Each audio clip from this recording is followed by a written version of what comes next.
Okay, David, I think we are ready to get started. It is my pleasure to introduce David B. Williams. He's the author of Stories in Stone, and he's going to be talking to us a little bit today about his book and the tours that he gives for the local area in Seattle. And go ahead with that, David. You're welcome to get started.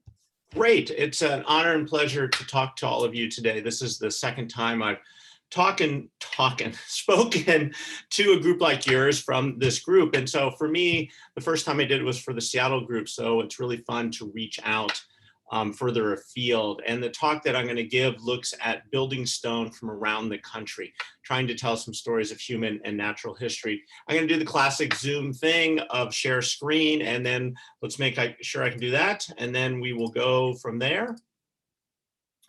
And as Valerie said, if you have questions, please feel free to enter them in the chat and I can address them at the end. Or if you have one that's just burning and you need to ask it right during the talk, please don't be shy about unmuting and asking me during the talk. Always happy to share address those questions. So let me just tell you a little bit about myself. As you can see from my website and Twitter handle, I write about geology. I've long been focused on looking at the relationship between people and place, in particular via the geological landscape. And the talk I'm going to give today is based off my book, Stories in Stone. There's two editions. There's a hardback edition on the left and the paperback edition on the right. So I also, as Valerie said, lead tours in Seattle, looking at building stone and weaving all these stories together, and have found some of the most enjoyment is going with architects and people who are involved in the trade, who bring that aesthetic, that eye, that viewpoint on the landscape and on building. So let me just launch in immediately, give you a little bit more background about me. So I lived in southern Utah for 9 years after college, and during that time basically became addicted to the rock, the geology of that part of the world. If you've been there, you know it's one of the most beautiful places anywhere, and it's just a geological paradise. And it's really how I started to see the world, how I framed the world was through that relationship to the rock, from hiking, biking, camping, canoeing through all of this beautiful landscape. But then my wife decided to go to grad school in Boston, and we moved there in the winter of 1996. And just to give you a statistic, population density where we were living in Utah, about 2 people per square mile. Population density in Boston, about 20,000 people per square mile. And in particular, we lived right here in this apartment building next to Fenway Park. Well, I'm not a baseball fan, so it didn't really mean anything to me. And I really lost my connection to place. I lost my connection to the landscape around me. So I did what I often do in cities. I started walking. I started exploring the landscape. And I found that once I started looking, I found all these amazing rocks in the landscape. I found Harvard Hall with this slate, these 3 different types of beautiful slate, including a red slate that's only from one quarry up in New York, or this church made of pudding stone, which I just love the name to describe a rock that's very fine grained with lots of little pebbles and cobbles in it. Or this church built in 1750, the oldest extant granite building in Boston, hewn out of boulders that were initially cracked with fire. They lit fire underneath the boulders to crack it and then cut it into shape. So I began to start to see these connections. And then one day I was up at the Harvard campus looking at this building, the oldest building on campus. And I noticed this brown sandstone on the stairway there. And I had seen it in other places and knew that on the East Coast, this is what they referred to as brownstone. It often was used to refer to the brownstone apartment buildings, these long row houses. And I went up there, and if you've spent any time with geologists, you know they like to take rock hammers and whack off little pieces of rock and study them. Obviously, I wasn't going to do it at Harvard, but I also noticed that it had been weathering a bit, the rock, and so I could rub my hand on it. And what accumulated in my hand were these sand grains, these red, brown sand grains. And I had an epiphany, and I realized that what on the East Coast they called brownstone was what I had been living with in southern Utah, the red rock of southern Utah, both a sandstone with a little bit of iron that had then been oxidized to give that more brownish hue, reddish hue to the rock. And it was from this point that I realized I had an entry into the connections, into the stories of people and place and geology and the landscape. And those are the stories that I want to share. I'm going to start from Seattle. I live just north. If you know Seattle, this is the downtown part of Seattle. I live just about 8 miles north. And I want to take you on a tour around the country, and actually to Italy too, do it the classic geologic way, chronologically, and start with some of the oldest rock used in the building stone trade.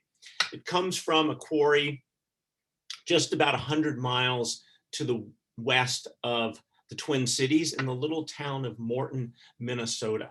And if we fly down into Morton, we go just outside of town and we'll find that just outside of this little town, just a few thousand people, is a quarry.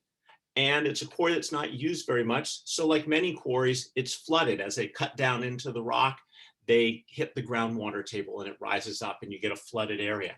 But if you go to the quarry, which I've been lucky enough to do, you'll see the walls are this beautiful pink and black material. The Morton gneiss is a metamorphic rock, meaning that it started as one thing. In this case, it probably started as a granite, and then was baked and squeezed, and during that process created this beautiful texture. It's a very classic texture of a gneiss. And the oldest part of it is the black material, 3.54 billion years old. It's some of the oldest rock on Earth. And it's just a stunningly beautiful rock. There's just this dynamic to it. And what I further like about it, not just the geologic story, is I like the architectural story. This rock was used quite often in Art Deco buildings around the country. We see it here at the Adler Planetarium in Chicago. We see it at, not really an Art Deco building, a little more mundane, the liquor store in Morton. But we also see it in classic buildings such as this Oklahoma Natural Gas in Seattle and in Minneapolis. These buildings with, I'm sure you're familiar with Art Deco, that very geometric shapes, lots of triangles and ziggurats and angles to it. And I think that architects like to use the gneiss because of the dynamic aspect of it. It gave a nice complement and contrast to the much more static shapes of the Art Deco building. And it was often used at the entrance to the building to help draw attention to it. And when I lead my tours in Seattle, one thing I always do is I always encourage people to reach out and touch the rock. Because one of the things that I think is important about geology is this idea of the great age of Earth, this deep time, as the author John McPhee calls it. And when you reach out and touch that stone, you're reaching so far back into Earth's history that Earth didn't look anything like it does at present, because 3.5 billion years ago, basically the only life on Earth was single-celled organisms. And we didn't have the plants, we didn't have the animals, we didn't have this incredible range of colors on Earth. So reaching back so far deep into time to make that connection. To me, it's just one of the really wonderful aspects of this building stone, making that connection to the great story of Earth. So let's continue a little bit to the east. Well, quite a bit to the east. We're gonna go about as east as we can. We're gonna go to just outside Boston, a little bit south, down to a quarry site in the town of Quincy. The quarries no longer exist. They were at this site. They're now have been filled in by the sediment taken out from the Big Dig in Boston, if you're familiar with that. But the most famous building made of Quincy granite is this one, the Bunker Hill Monument. And as I'm sure you're well aware, many buildings sort of become signature for a type of rock. And I'll come back to a couple other ones. But this was the signature rock, signature building for using granite on the East Coast. The Quincy granite is fairly young, certainly relative to the Morton gneiss, only 450 million years old. And like all granites, it started life as a magma that cooled within the surface of the Earth, and then due to plate tectonic action was eventually pushed up high enough, close enough to the surface or to the surface that people could get it. The quarry sites opened in the early 1800s, and were open all the way up into the 1900s. But as I said, they were subsequently filled by dirt from the Big Dig, which was pretty important because that area, these quarries, which were very deep what had been flooded, is it was an area where people would swim in. Sadly, people occasionally swum, dove in and hit their heads and died. Supposedly mob bodies were tossed in there, cars were tossed in there. So it was a pretty challenging area, which is why they ended up filling it. Why I'm interested in it is because it shows to me the power of choosing a particular rock. Story goes is that the architect for the Bunker Hill Monument, a man named Solomon Willard, walked something like 200 miles, 250 miles around New England to try and find the perfect rock for the monument. Ironically, he finds it just south of the monument. So the monument was just in the north end of Boston, and he finds it in the town of Quincy, but it's about 2 miles from this river, the Neponset River. And the challenge was, how do you get the rock from the quarry to the river where they could then put it on a barge and float that barge up through Boston Harbor to the site? Well, what he does is builds the first commercial railroad in the United States. The quarry's just slightly above sea level, maybe 50, 60 feet above sea level. So he builds a railroad that he could put the rocks on, the stone on, and then pull them by horse to the river.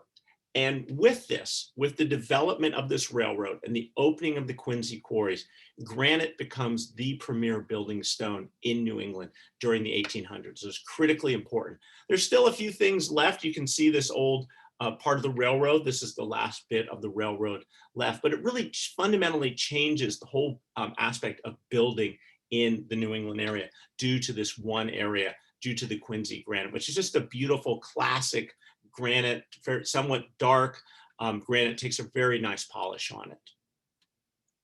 So let's go back across the country. We're going to get closer to the present. We're going to go to just outside of, a little bit south of Bloomington, just outside the town of Bedford, to the little town of Oolite, excuse me. And oolite is an egg shape.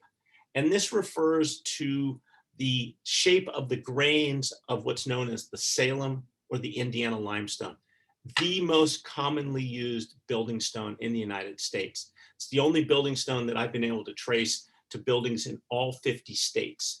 And what we're looking at is the modern lot of it with hundreds and hundreds of building blocks, each one probably about the size of a VW bus. An incredible, incredible amount of rock has come out of that. Probably the most famous building made of Salem limestone came out of this hole. This particular hole is in Bedford. It's in the quarry area. And what came out of this hole, nothing else, which is why it's flooded, is this building, the stone for this building, the Empire State Building. And it really became one of the signature buildings with this rock. But the Salem limestone has been used for quite a while, since the early 1800s. It was the stone that rebuilt Chicago. And being located in more or less the sort of north central part of the country, it was in perfect place to be distributed around the US, particularly the Eastern Seaboard, New York, Boston, Washington, DC, Philadelphia, covered in Indiana limestone buildings. Just an amazingly popular rock. I want to pull back from geology for just a minute and talk about my favorite movie, Breaking Away. If you've never seen it, I highly recommend it. It's a stunning movie. It's got biking, my other passion, geology. It's filmed in and around the quarries in Bedford, Indiana. And it's pretty amazing to be able to see these quarries, many of which are flooded, many of which are still in work there. So that's just my one movie recommendation. So let's go to the quarry. This is the modern quarry. And one of the challenges of stone is, how do you get it out of the quarry? How do you bring it out of the ground? And I like to think of this area as a giant brownie pan. And the goal is, just like in a brownie pan, is you have to cut all those rows, and then you have to extract out your brownies or extract out your blocks without ruining them. So the way it works here is you have these railroads that are set up in the quarry site, and they're movable. And on the railroad, what we're seeing right here is basically a massive chainsaw embedded with industrial grade diamonds. So it can cut through limestone very quickly. It goes along, it creates a gap, probably about an 2.5 inch gap in the rock. Once you've done that, then you can take a large machinery, sort of hook that rock, and then tip it over onto a bed of rubble. And if you don't have the big machinery, and another way they do it that's pretty fun is in that gap is they drop industrial grade airbags down into the gap. They inflate those bags and just tip over the blocks, similar size, 6, 8 feet wide, 14 feet tall, 30, 40 feet long, just with the airbags. So just simply tip them over. It's a pretty amazing and pretty fun technology to see. This was not always the technology. For many decades, actually for hundreds of years and back into Roman times, the way rock was split was known as the plug and feather method. What you would do is you drill a series of holes in the rock, basically sort of perforate it like a piece of paper. Then you would drop 2 pieces of metal in, L-shaped, and then a wedge down between them. You pound the wedge, and the rock will then split open. And I'm sure you've seen this evidence for this. These what sort of look almost like test tubes cut into the rock that have been split open. And you can crack massive blocks with that. Some people didn't have the metal. They would put a wooden wedge in, drip water in it. And as that water absorbed as the wood absorbed the water, it would also expand and crack. Or in a cold place, probably something you all don't get very often, particularly they do this in Scandinavia, you put water in that hole, cap it, and when the water freezes and expands, it also breaks the block there. So this is the plug and feather method has long been in use and still is in use in some places. They do it now with hydraulics, as you might imagine, but you'll still see this. You'll still see this method. It's just pretty stunning how straight a block you can cut with it. And again, I'm sure you've seen the evidence around. The other reason the Indiana limestone was so popular, not only was it in the proper location, and there's lots of it, is it doesn't have a preferential grain, meaning you can cut it in any direction. My favorite piece is this tombstone from a young man named Baker who worked in the quarry industry in Indiana. He worked in one of the shops, the fabrication shop. And the sad story is he went home for lunch one day, he's killed by lightning. To honor him, his co-workers reproduced his bench exactly as he had left it. So you can see he had a broom, he had a big mallet, he had his apron, he had a couple of chisels, another couple of hammers. They were able to reproduce him basically exactly as he had left it. This was produced over 100 years ago, and you can still see the detail in the rock. My favorite part is right around here. So the base would have originally been made of wood. And when Mr. Baker made it, apparently he tightened one of the bolts too tightly and split the wood open, and they reproduced it. And he apparently used a couple of boards that were warped, and they reproduced that exactly. So people used the Salem limestone because of that aspect of being able to carve it in any direction, and that carving would stay there, and sculpture would stay for decades and decades to follow. You see it all over the country, often in monumental structures and city halls and hospitals, capitals, cathedrals, post offices. It really became the building stone for sort of government around the United States. And you do see it everywhere. It's a really quite beautiful rock. The other aspect of it that I really like, particularly from a geologic point of view, is that the entire rock is made of fossils. The Salem limestone formed 330 million years ago when what we think of as the Midwest was basically located at the equator, covered by a nice, shallow, warm sea, sort of like the Bahamas. Lots of animals lived in it. When they died, they would collect on the bottom. So you get animals like a crinoid, which is basically a sea star on a stem made of little bead-like column parts of the stem. Bryozoans, a colonial animal that lived in something that looks more or less like a rice check cereal, and horned corals, all sorts of animals like this, so that when you look at the Indiana limestone, you will find the fossils all over the place. Here's a crinoid stem, here's a horned coral, here's part of a crinoid. Right here is the bryozoan looking a little bit like rice checks. And again, when I lead building stone tours in Seattle, one of my fun things to do is take people to one of the Indiana limestone buildings and let them use magnifying lenses to find all these features in there. And it's just sort of this epiphany. People walk by this building dozens, hundreds of times and never notice the incredible array of fossils in that building. So we're going to head back across the country. We're going to head to just outside New York to a rock that's quarried just north of New York City in the Connecticut River Valley, what's known as the Portland Formation. This is the rock that is the brownstone, the rock that gave you the epiphany. Here's a quarry site. This quarry site is completely flooded because it's right next to the river and it was overtopped in a hurricane in 1936. This is now the quarry site. But if you had arrived here earlier, this was it.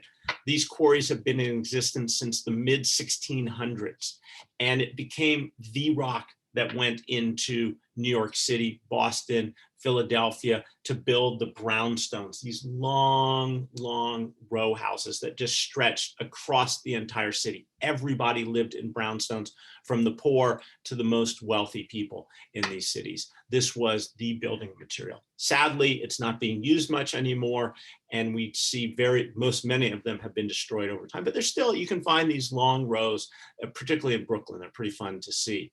What I like about it is, one, that it's this stone that got shipped around the country. This is in San Francisco. This was a house built for James Flood, who made his fortune in silver in Nevada, and shipped the rock, massive columns, massive amounts, from Connecticut down around South America and back up the coast. One of the few buildings to survive the San Francisco earthquake and fire. The other aspect of it is the geologic story. Again, to me, the geology is always what makes it fun. This rock forms 200 million years ago, when what we know of as Pangea, the supercontinent, when North America, South America, Europe, Asia, Africa were all combined together in one continent. And it starts to open up, starts to crack open to start to form the Atlantic Ocean. But as that continents pull apart, right on the edges, it starts to form these very deep valleys, and sediment washed out of the valleys into the lowland below. Lots and lots of sand in there accumulates in rivers and lakes. And in this time period, 200 million years ago, this is when dinosaurs really start taking over the planet. So that if you look at the brownstone, the Indiana brownstone, you can find areas where there are literally dozens upon dozens of dinosaur tracks in the building stone. So it's a really fun rock. I've never been able to find any building that has them. I've heard they exist, but I've not ever located them, unfortunately. But again, that connection between the geologic story and the human story of the rock. So let's leave America for a bit, and we go to see what is arguably the most famous building stone, probably the most famous rock on Earth, the Carrara marble. Michelangelo's marble, the Carrara Mountains, just north of Pisa, just a little bit to the west of Florence. The entire mountains are made of marble.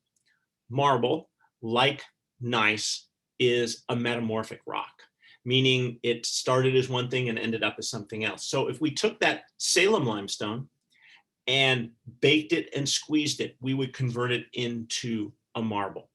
And the Marble Mountains are a stunning sight to see, the amount of rock that has been quarried over the last 2,000 years from this area. This, you can see the very modern roads. The trucks go up these roads one way, back up the other, back up, back up, back up. It's stunning to see. This area is one of the areas that's believed where Michelangelo got some of his rock to produce his most famous features, such as the David or the Moses. And what makes this rock so, I think, ethereal in some ways is that during metamorphism, all of the certain grains get rearranged and they become larger. A limestone, by definition, is a rock made of calcium carbonate or calcite. And those crystals in marble are bigger than the crystals in a limestone. And what happens is light comes in, penetrates the rock just slightly, bounces around that crystal, and then bounces back out. And that's what gives it the luminosity. That's what makes it this incredibly sort of ethereal, beautiful material. The most famous building, I think, with marble is this one, or at least one of them, is what was this former headquarters of Standard Oil in Chicago. Story goes is that they wanted to build a building to sort of show how big of a corporation they are. And what else are you going to use but marble? Ironically, the architect was Edward Durrell Stone. He designs this long, giant building, 1,100 feet tall. covered with about 44,000 panels of Carrara marble. They put them on, and if you know how panels are attached, each panel would maybe be about 2.5 inches. And if it's, say, 2 feet by 3 feet by 2 feet roughly, at the top of the panel and the bottom, there'll be a little kerf in it, or a groove cut in. And then the groove will rest on 2 metal brackets on the bottom and then 2 brackets on the top that hold it in place. Well, with the marble panels of the Carrara and the standard oil building, there was a slight problem. Marble has a tendency, in particular the calcite crystals, to expand and contract at different rates depending on the freeze-thaw cycle. And what happened here is on the south side, and where you're getting more sunlight, you had this sort of expansion and contraction of the crystals there. And the panels start to bow off the building. And one of those panels falls off. Fortunately, no one was hurt. Then a few years later, a second panel falls off. Fortunately, no one was hurt. At this point, the lawyers get involved and they go, you know, we really can't deal with this. This is not a good situation. So they ended up replacing all 44,000 panels of Carrara marble with granite quarried from out in, I think it was in North Carolina, was the granite came from. They had to replace all of them at a cost something like 2 times or 1.5 times the cost of the entire original building. So marble is great, but you just got to be aware about it. You can get a little bit of hubris involved with it. And then let's head to the youngest rock. And this will be the last rock I'm going to look at. We're going to go south down to just outside of Rome to the town of Tivoli, formerly known as Tiburtino, which is where the travertine comes from. Just outside the town, main part of town, is a massive quarry facility. Again, used for well over 2,000 years. Just an immense, immense amount of stone has come out of it. Probably the most famous comes from this building, the Colosseum in Rome. This is made of travertine.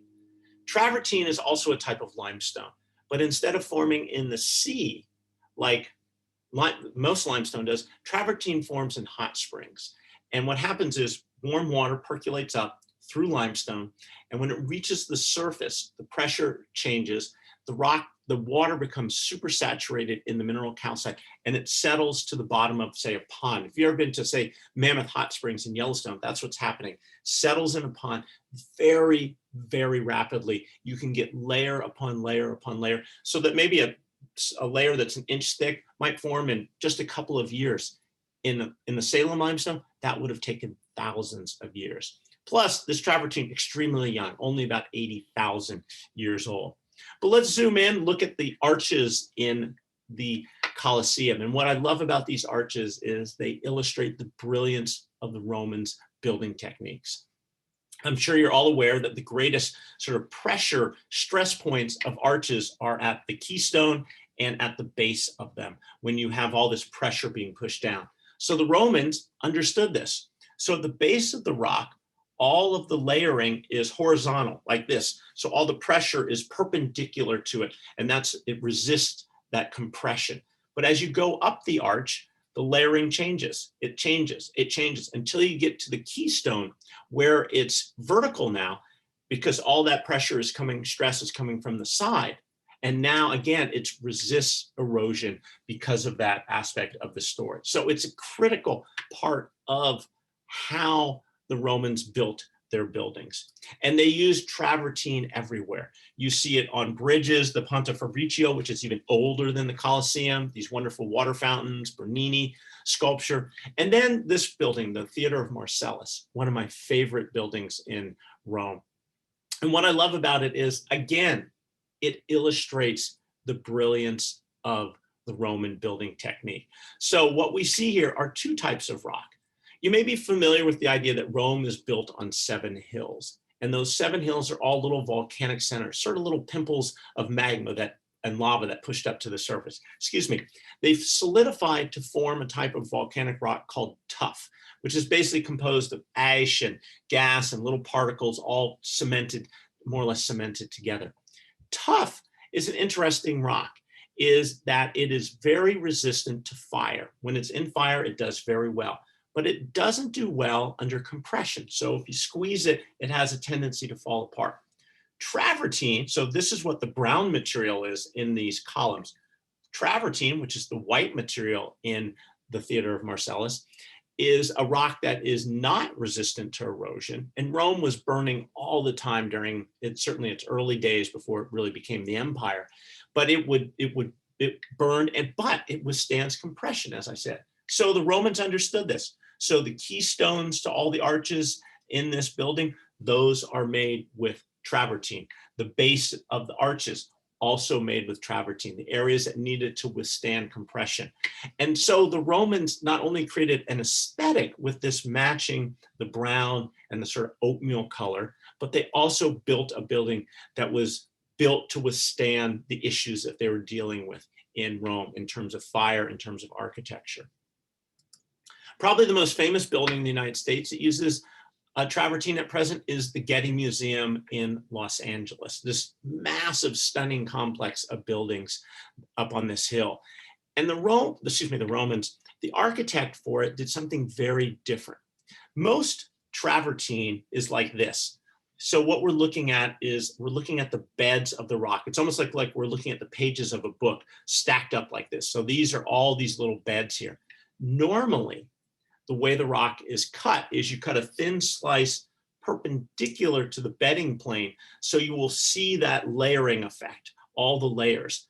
But what the architect did, Richard Meyer, is he turned that literally on its side. Is he would cut these blocks that were 30 by 30, stacked like this, layer upon layer upon layer upon layer. He then tilted it on its side, 90 degrees, fed it through a guillotine. The guillotine came down, hit the rock, and opened it up. So it's almost like you're opening the pages, opening a book to see the pages there. And what you're seeing is what a geologist would refer to as the depositional environment. This is where that calcite accumulated. So anything that might fall into that pond where it's forming would get fossilized. And at the Getty, what you find are thousands of leaf fossils.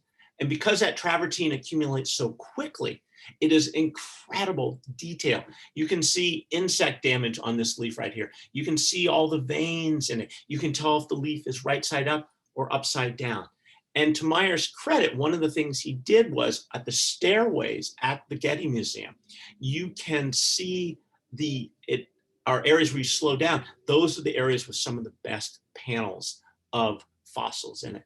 And I would argue that there's almost no reason to go inside the Getty because the travertine on the outside is so beautiful, just such a rich color, a rich history, fun to find all the different fossils. And there's all sorts of different panels with different types of leaves. In fact, there's one panel there that sort of has some feathers in it. Another one has basically a swamp, and you can see algae and all sorts and reeds in it. Just an incredible, incredible area. And I end with the travertine because to me, it really illustrates the long story that interests me. There's the deep story of geology and the deep story of people, the connection between the rock that's around them and the architecture that they choose to build with it. And people use building stone for a reason. I think they are very careful about the way they choose. As I'm sure you're well aware, there's a lot of bad architecture out there. But if you focus on the building stone, you can ignore the bad architecture and just look at the cool rock. Another thing I like about it is that people use it, as I said, for a reason. Go to a bank. Look at how many banks are made of granite. They're trying to convey a message that the building, your money is safe because we have a building made of solid, hard rock. Go to lobbies of law offices, banks, Standard Oil building. They use marble. They're trying to convey a message. We can afford the very best.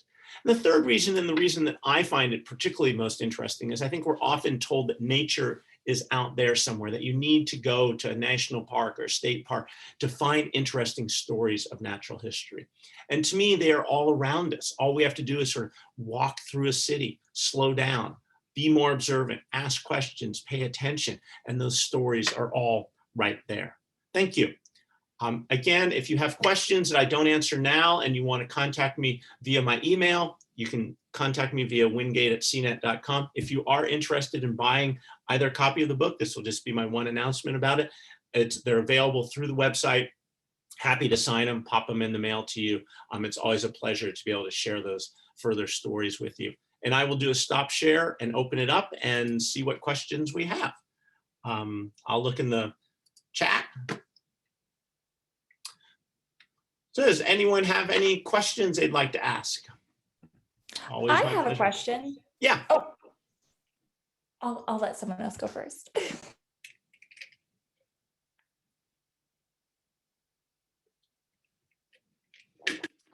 Joanna, I will type the website into the chat group.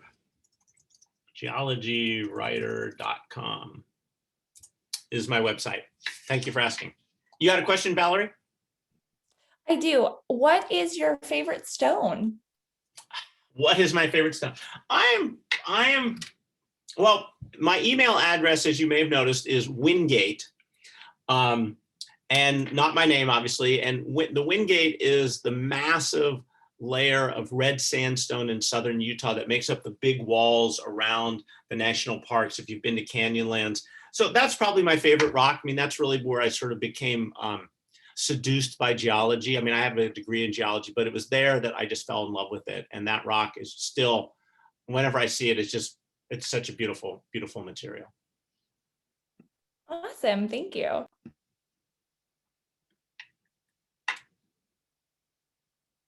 Do I have a favorite Texas stone?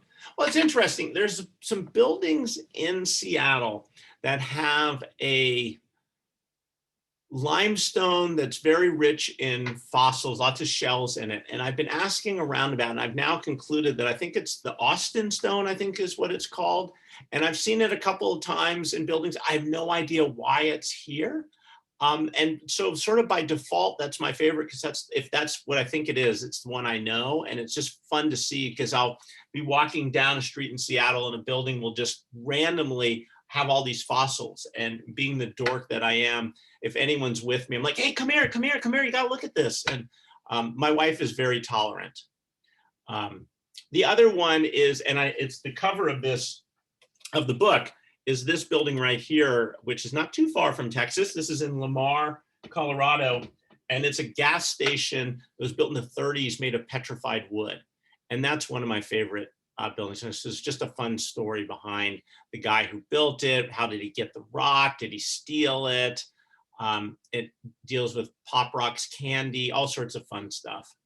But yeah, I think there are, I've come across a couple other places that have petrified wood buildings, as is being said in the chat group. There are old stone houses I've noticed and photographed between Austin and Abilene that appear to have petrified wood segments included in the rock exteriors. Are you familiar with buildings where Mies van der Rohe used travertine? Not that I know of. I could imagine him using it, but I don't know of any off the top of my head. I'm sorry. Oh, Seagram, Barcelona. Okay. Fine. Yeah, it's just, I mean, it's the travertine that comes out of Rome and Tivoli is probably the most commonly used building stone in the world. You see it everywhere. And there's a variety of other sources of travertine, but the quarries in Tivoli have long been used and continue to be used to this day as really the main source of travertine. And sort of stunning to think that it's such a young building material. 80,000, 100,000 years old, particularly in comparison with the Morton gneiss at 3.5 billion years old. So any other questions? Any other thoughts, Valerie, as the commander-in-chief? I have another question. Where do you think some of the new stones are going to come out of? Do you think we're going to be able to find anything else new out there? I feel like I, for a brief time, worked at a showroom and we sold some granite and marble and stuff like that. And they would launch new products from time to time that they found but were in short supply. Where do you think the next one's coming from? Yeah, it's a good question. I mean, like so many things in the world, a lot of it is coming out of China. I mean, even I was in Minnesota at the big quarry area there. It's actually in the town of Morton. There's a big fabrication plant there, and they were even though they were getting stone from the U.S., they were also shipping blocks all the way from China to Minnesota and then cutting them and shipping them out to wherever the buildings needed. So there's just, there's more rock coming out of China, India, South America. I mean, a lot of the areas that are have been developing over the last 20 years, you see just gobs and gobs of rock coming out in all sorts of, as you're well aware, different colors, different textures, some really abundant. And you're also seeing some reusing of material. I know there are people in Seattle, Richard Rhodes in particular, who has been recycling rock from all over the world to take it from one spot and take it to another. So there's that aspect of the story too, because I think people really have an inherent connection, stronger connection to stone than any building material. I think they sort of sense that nature of it and sense that it's always different. No two building blocks are exactly alike. And that gives it a strength and a connection for people, and something they value that you just don't get in steel or glass or any other non-natural material. But yeah, there's no end in sight. It's a big planet. What did they do with the marble they removed from the Standard Oil buildings? That is a great question. So what they did, sadly, was they crushed it up. The lawyers didn't want it used for anything, so they crushed it up into little chunks, yay big, and they used it at the Standard Oil refinery for landscaping. But interestingly, a small amount was also used. They gave it to artisans to work with. I think they were giving it to disabled people for artwork, and they made a variety of like clocks and paperweights out of that marble. I've never been able to find one. I've looked for it. Then they also used it at a lake to line a small lake outside of Chicago at a university. And sadly, when they did that, all the fish in the pond died. They went and did some studies, and they found that the limestone or the marble had nothing to do with it, but they still pulled all that marble up. It wasn't much, and luckily enough, I was able to track down someone who had worked on that project, and he sent me a piece. So I actually have a piece of the Standard Oil marble at home, sort of a highlight for me, which sort of tells you what kind of life I lead. That one of the highlights of my life was getting a chunk of Carrara marble from the bottom of a pond that used to be stuck on the Standard Oil building that used to be in the quarry in the ground in Tivoli. But I think it's sort of cool. So, but yeah, thanks. That's a great question.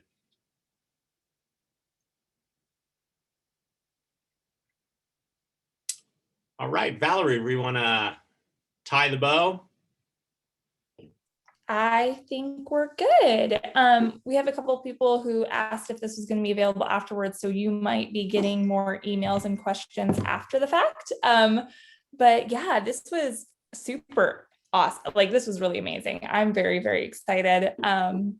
And thank you so much for sharing all of your knowledge with us on this. I took actually plenty of notes because I'm very engaged, but thank you. We appreciate it. My pleasure. Thank you. And I wish all of you health and safety in this time that we live, and that you have a wonderful summer. Thanks so much. Thank you, everyone, for joining us.